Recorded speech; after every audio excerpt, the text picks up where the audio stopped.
জায়গায় ভিডিও ভাই। তো তোমরা হয়তো ভাবো ইউটিউবে ভিডিও করে কী বা হবে, কতদিন করবে এইভাবে ইউটিউবে ভিডিও, তারপরে আমার চ্যানেল মনিটাইজ হবে। তো আমি এটা ভাবতাম, আমি আজ 1000 সাবস্ক্রাইবার তোমার হয়ে গেছে, কিন্তু চ্যানেলটা মনিটাইজ হয়নি। এটাও হয়ে যাবে, তোমরা এরকম ভেবো না যে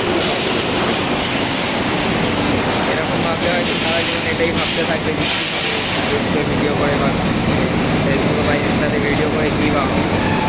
কিন্তু তোমরা ইউটিউবে ভিডিও করে যে আর্নিংটা করতে পারবে না, তোমরা ভালো ভালো চাকরি করেও সেটা পারবে না। তাই বলছি তোমরা ইউটিউব লাইফে জয়েন করো, ইউটিউবে ঢোকো, ইউটিউবে ভিডিও করো, নতুন করে আমিও শুরু করেছিলাম প্রায় 2-3 মাস আগে। আমার 1000 সাবস্ক্রাইবার তো হয়ে গেছে। এবার তোমাদের ওপরে ভরসা, তোমরা আমাকে আরও আগে পাঠাবে কিনা।